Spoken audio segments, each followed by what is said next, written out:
It is my distinct honor to introduce our keynote speaker for this evening. When I spoke to my leadership team in November 2020, and we were sitting down in planning mode about the Liberian Business Alliance launch, I remember I said to the team,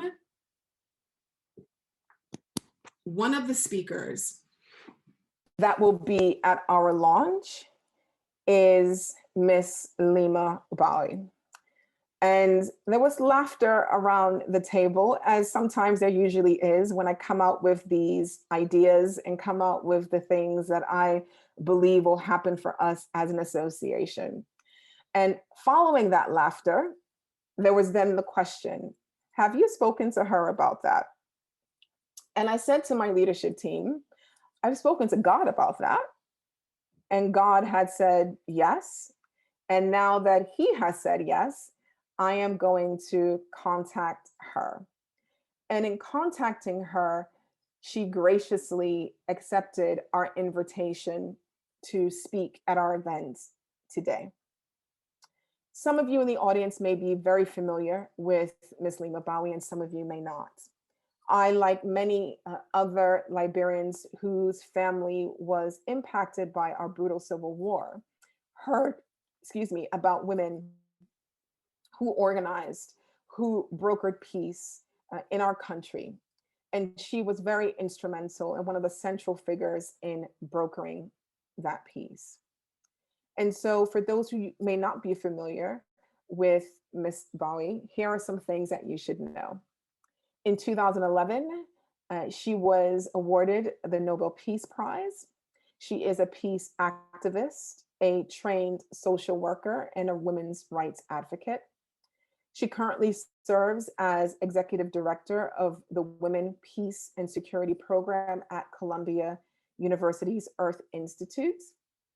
She is the founder and current president of the Gbowee Peace Foundation Africa, the founding head of the Liberia Reconciliation Initiative, and co-founder and former executive director of Women, Peace, and Security Network Africa. She is also a founding member and former Liberian Coordinator of Women in Peacebuilding Network, West Africa Network for Peace Building. It is my deep honor and pleasure to welcome Ms. Leymah Gbowee, our keynote speaker for this evening. Over to you, Ms. Gbowee. I am extremely honored to be here. I'm really blown away. I received your invitation and I was told it is the Liberian Business Association. And first thing first, my calendar showed that I would be off a flight from Monrovia through Accra to New York. And so I was like, okay. And then my people were like, okay. And I'm like, yeah, I would do it. And they're like, are you sure? And I'm like, yes, because there is a Liberian thing attached to this. I'm not racist, but I am a Liberian to the core. In my heart, in my blood.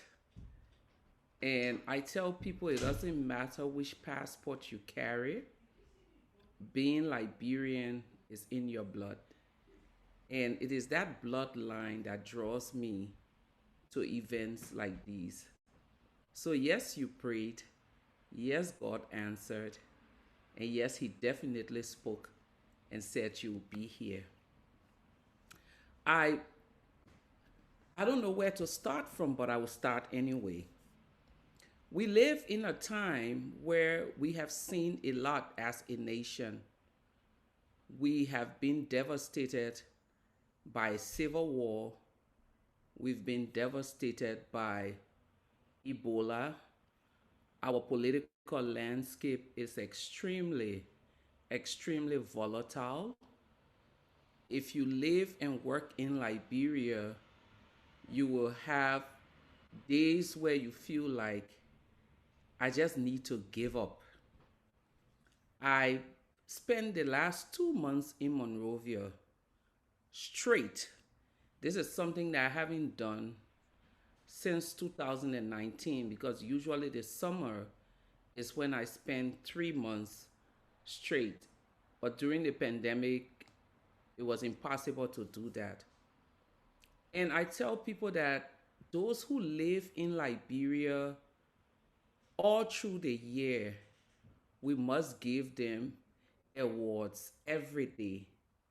Because not only is it a difficult place to live, not only is it an extremely harsh place in many ways, but those who live there through the year are true troopers, as they would say. My life over the last few years beyond doing peace work has been spent being a philanthropist, sending young people to school. And I go in and out, try to raise money to come back. And I've visited over the last 10 years. Prior to that, I have been to every county in Liberia and to some of the remotest villages.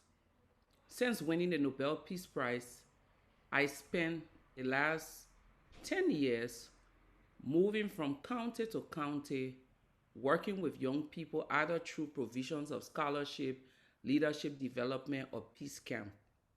And one of the things that I can say after saying all of that about the place being a harsh place is that there's a rainbow in the clouds above all of that harsh reality that people live. And if you take different colors of the rainbow that is over Liberia, you can liken them to different things. And so one bright color, I will use yellow as the rainbow of the youth.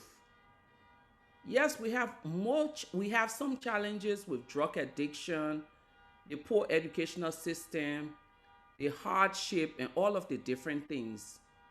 But the honest reality is the youth is the brightest color in our rainbow. And I say this because I've been going to all of these different places, working with all of these different young people. The drive to learn is the first hope. Most of our young people are so interested in wanting to advance through education that you get questions and questions and questions. And as I make this presentation, I'm going to pause and tell you stories because I feel like it's important for me to really provide the landscape from which I come from through stories. So a few years ago, I was invited to speak in a community to a group of young people calling themselves Kids for Peace. And that community is the Rock Hill community up in GSA, Painesville. That Rock Hill community, primarily the people who live there, most of them spend their time crushing rocks, using their hands to break the rocks so that they sell crushed rocks to people building or doing construction work. So I got to this community and I saw this young man. He's sitting with this group of girls. And it was time for them to ask me questions. The idea was for me to inspire them to stay away from boys and be invested in books, because teenage pregnancy was a menace in that community. So I'm sitting there and we're talking. But when the girls asked one question, this one young man who was not supposed to be in this group, who asked me 3 questions. So at some point it started getting annoying because he was dominating the space, he was dominating the conversation. So I went to say, who are you? Why are you among these little girls? And why are you asking me all of this? And the girls started to giggle. And the person who had invited me said to me, oh, he is the young man who is like their protector.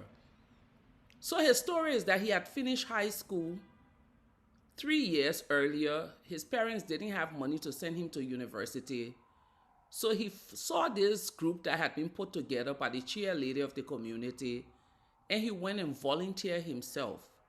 So he started being their tutor when they were used to go to draw water, because in that community, they have a serious problem with water also. He will escort the girls. And then when they said they were playing game, so these group of girls were being mentored by this woman who really did not want them to get involved in wayward life. So this boy spent almost all of his days investing his time, his energy, and his intellectual power, I would say, the little that he had, in tutoring these children. And so when she told me that, I turned to him and said, "What do you want to be?" And he said, "I'm really interested in information technology. And my dream school is the Stars College of Technology." And I smiled because my husband had just been appointed on the board as the board chair of Stars. And I said to him, "We'll send you to school." This year, he's going to graduate from Stars College. But he has still continued to spend his time volunteering to these young people. He's kept his grades up. And he is a young man who is really, really determined to break free from the poverty. And I tell this story because he is just 0.000% of the thousands of young people who live in Liberia and are waiting for people to invest in them. I can tell you more stories about more girls and boys who are the color yellow in that rainbow. The second color that I think that we have in our rainbow, and in terms of us investing in, will be the women. Yes, I am unashamedly biased when it comes to women, but I've also seen the tenacity and the drive of the Liberian women. And I'm not just talking about Monrovia base. I'm talking about rural communities, from Nimba to Grand Jide, to Sino, to Maryland, to Grand Cru, to Bomi and Cape Mount. These women spend their time not just working for peace and justice, but for economic development and for sustaining their families. A few years back, when I was appointed as the head of the Liberia Reconciliation Initiative, I went to Grand Jide to do a consultation with the communities around reconciliation in Liberia. During the conversation, I met with this phenomenal group of women, and they called themselves the Chicken Feet Women. I was really interested in knowing who these Chicken Feet women were, and they started to tell me that they were women who had lost their husbands during the war, and they were basically all single mothers, but they had come together, putting resources together. And so, for example, they would put $50,000 together and they give to one person, Liberian dollars, and then you go and buy your chicken feet and start to sell. And the next time they raise money, they give to another person. And these women have been able to build a whole corporation around putting their money together to support each other. When I met them, they were now planning to buy their own container so that they could use it to freeze their products every time they brought it down from Monrovia. But they had a whole system working for them. Through this money, they were also using it now to put profit aside to give to each other, one person at a time, so that they could either renovate their homes or build a new home. Recently, a friend of mine decided she was starting an agriculture farm in Bomi, and she could not find workers. For those of us who are involved in farming, we will tell you that it's very difficult to find local people wanting to work on farms. Most of the young people rather buy motorcycles to ride rather than going to work, even if you offer them. So I called my contacts in Bomi, and just this morning I received a call from this woman. She said, "I'm extremely grateful because your contact was able to come through with 31 women to start working on my farm." But these 31 women, I would like to call them agricultural migrants. They all migrated from Lofa to Bomi, knowing that there are many people who are investing in farms in that area, and it's very difficult to find local people who want to work. So again, they've put themselves together to make money and go back to do things that they need to do. And the reason why, and these two are very important to me, But all of these two are hinged on some of the other colors of the rainbow that I want to say is important, is a bright star for Liberia, but we also have to invest in those. Healthcare, education, agriculture, and this is a business alliance. I will tell you that the need, and I cannot overstate the need for these three things that I've mentioned. But these three things are tied to many other developmental initiatives in Liberia. So a lot of you are thinking, how do we go back? How do we inspire ourselves to go back?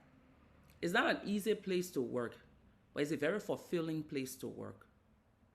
In all of my years of working in Liberia, I've had my highs and my lows. And if I have to count the highs, I will tell you that they're more than the lows. People talk about integrity and corruption and all of the different things. Yes, you do have it. But if you go into Liberia and decide that I'm going to be this one light in the midst of darkness, people will respect you for it, and they will begin to look up to you, and you will begin to serve as an inspiration for a lot of other people. So today, your event is talking about building bridges. How do we become the bridge for this tiny country with about 5 million people? How do we begin to use our agencies to transform Liberia? How do we step out and do those things that we need to do to make Liberia the nation that it is supposed to be? Distinguished ladies and gentlemen, there is not a single political leader in our country that can do this for us. It is a collective effort. We must all join hands together, put aside our political differences, put aside our intellectual, ideological differences, and think about one thing. And that one thing is Mama Liberia. The nation that even when you walk the streets of London and you just hear that pigeon, I say you will turn around. It is that one thing, that thing that should draw you and I back into that space and make it our best investment. Because whether you speak the Queen's language or carry the Queen's passport, you will always, when you open that passport, you will look, especially if you weren't born in the UK, you will still see Bokesa Lofa Kante, even though you are a British citizen, or Sanoye Bon County, even though you are a British citizen. Over the last 10 years, in my journey in providing educational opportunity for young people, I've met, I said it before, some of the brightest young people that you would, in some of the places that you would never imagine. Every year we do youth camp, and every year we have the opportunity of taking children between the ages of 10 and 16 to sit with the Chief Justice of the Republic of Liberia. And every year we leave that room, the Chief Justice will call me and ask me, did you write questions to give to these children to ask me? We've had questions thrown at him about corruption in the judiciary system. We've had questions thrown at him by deaf young children about the need for sign languages in the courts. Some of them had challenged him that is it that the courts in Liberia are only for good people, people who are not disabled, or the courts in Liberia or justice is for all. I've seen them go into the Senate and challenge their senators about reconciliation and peace in our country and corruption. And this is not by magic, it's by investing. And I'm not saying that I'm the only person doing this kind of work. Many of you would know about different groups because of Facebook that are doing health emergency aid to people. Some are feeding children, some are doing this. The point that I'm trying to make to you all is that the field in our nation is ripe. And that field is calling each of us to step in and to make a harvest, or to make an investment so that tomorrow we can harvest citizens of integrity, young men and women who will shy away from corruption. We also need to step into that space and begin to project business in Liberia as a viable means of wealth creation. Today, our nation depends only on political life. All of our young people want to be some kind of politician because it's the quickest and fastest way to getting rich. You all sit in a place where you're able to, even if it's 10 birthing kits, you're able to provide it for a village. And I know that some of you, I know some people on this call are doing incredible work in Liberia. But you can't say I've done more than enough, because there's still a lot more that we all can do. We need to be the bridge for transformation. We need to be the bridge for hope. We need to be the bridge for justice and peace in our nation. One of the years that I had camp in Saniquile, we brought together children from Nimba and Grand Jide. And I remember this little boy called Hansen. Hansen came from the village very close to the border between Grand Jide and Ivory Coast.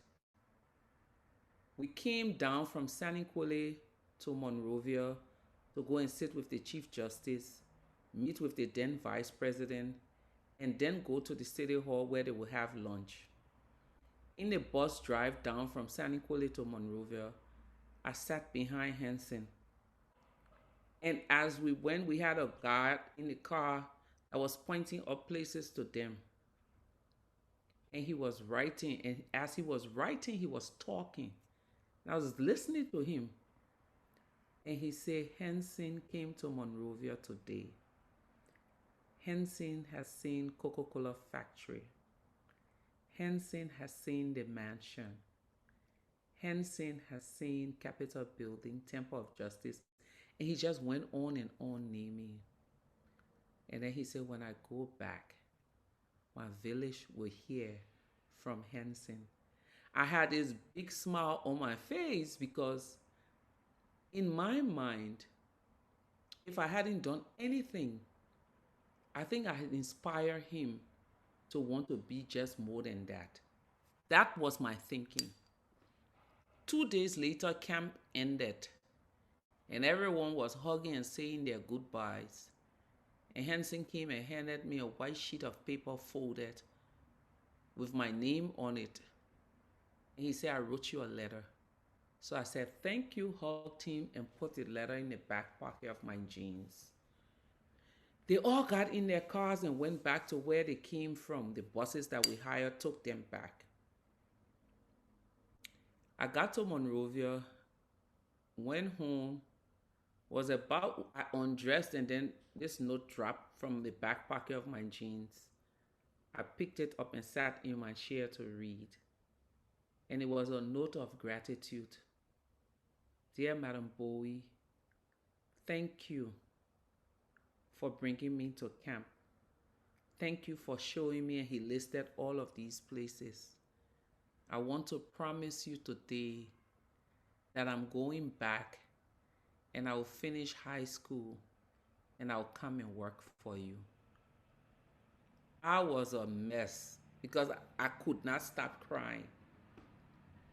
The general picture in most instances in my dealings with other Liberians is that you've done them something, they appreciate you, but they're asking for more. Never have I seen anything like that note. I'm grateful. You showed me something. I want to come back and offer my services in doing what you're doing for other people.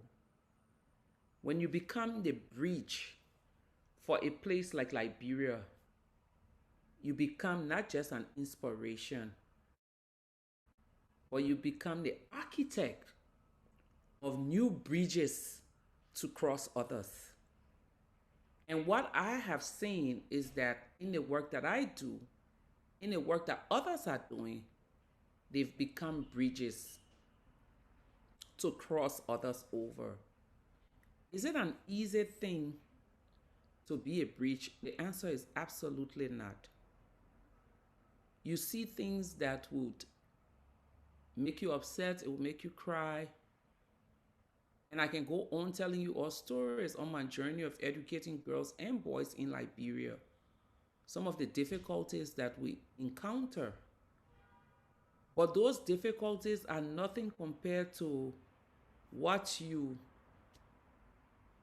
the joy you feel in these young people's growth and development, or in a community's growth and development, or you stand up for justice and you fight for it and you see it happen.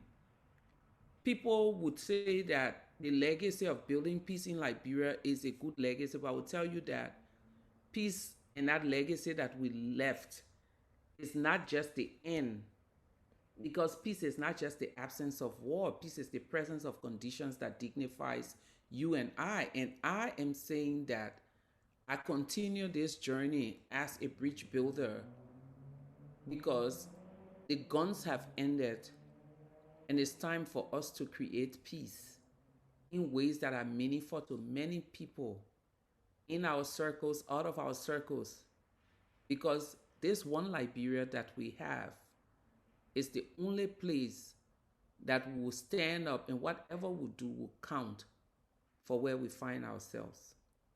So it's difficult. It's extremely difficult. Sometimes I tell myself, when I won the prize, I should have been 65, 75. Then I would have an excuse to retire. But there is no excuse anymore for me to retire. I'm 49 years young, and I have to keep going because the nation that I find myself in pulls me in.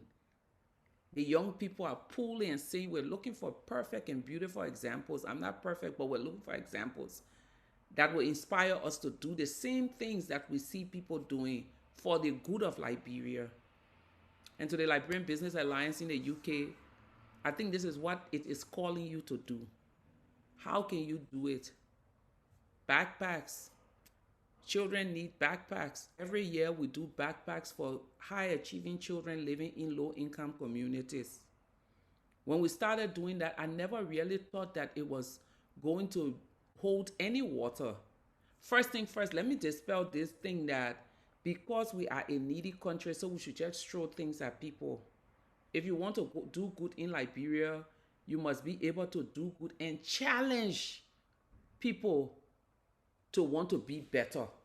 So it's easy to say we will give backpacks, but it's also very easy to say I will just give. But you must also hold people by some standards. And those of you in business would know that standard is key for business. And if standard is key for business, in our dealing with communities and in our dealing with our people, we must set standards for them. This is one thing that is missing. So the backpacks that we give, we say you have to be high-achieving students, straight A all through the year. Someone will ask me, can you find them? Oh, definitely.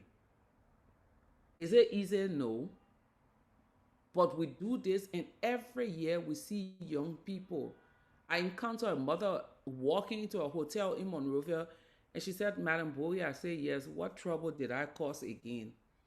And she said, no, you didn't cause any trouble. I just want to ask you if you're doing backpacks this year. And I said, yes. She said, for the last 3 years, my daughter have benefited from backpacks that you've been giving. And every year the song in the house is, this year I will make a, because Leymah Gbowee will give me backpack.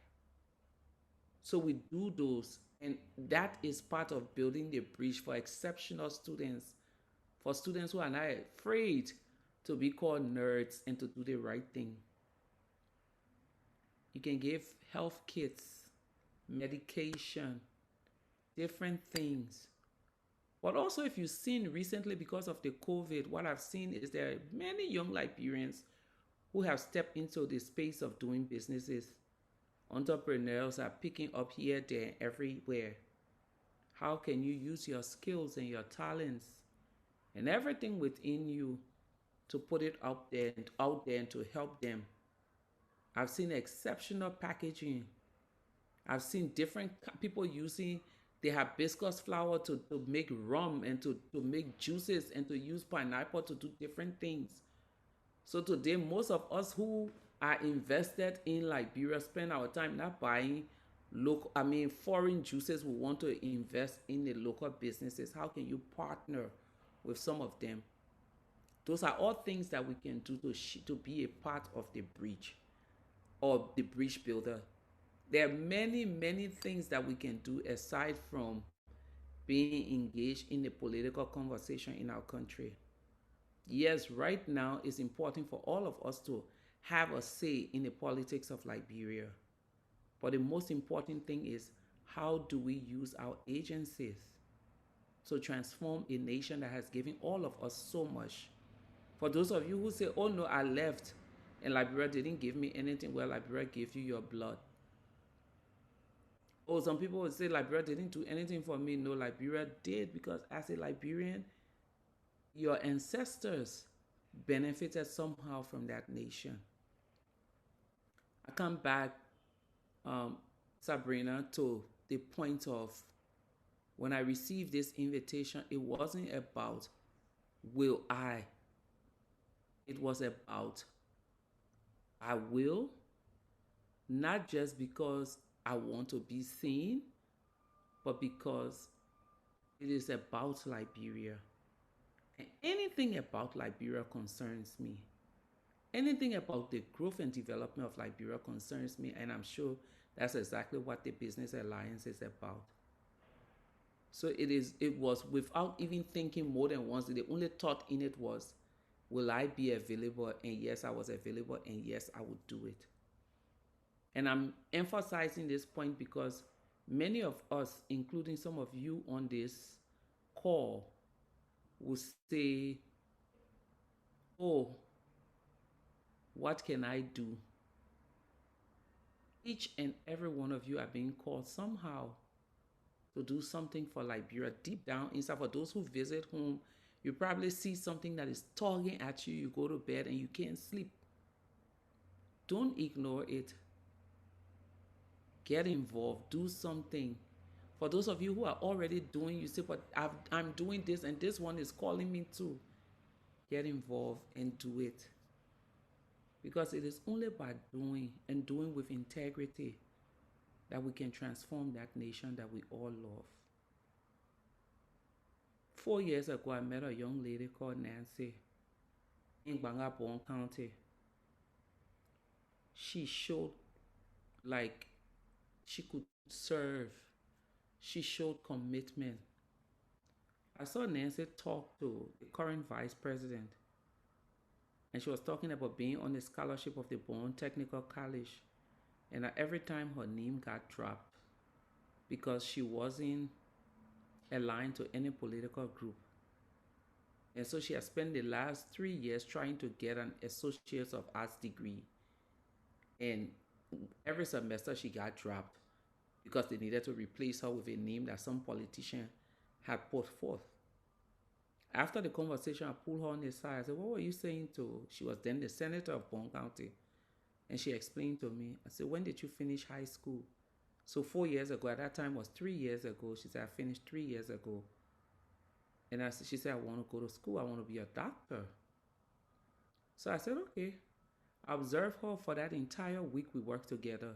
And at the end of it, I offered her a scholarship at Cottondale University College. Nancy graduated 2 or 3 weeks ago when Cottondale had their graduation. Bachelor's degree in chemistry and biology with honors. We've managed to secure a scholarship for Nancy to go to the Al-Azhar University in Egypt to pursue her medical degree. But that is one encounter with one young woman that I have not regretted, because Nancy has inspired a whole generation of young people that she mentored while she was in Cottondale, going to school, while she was on Cottondale going to school.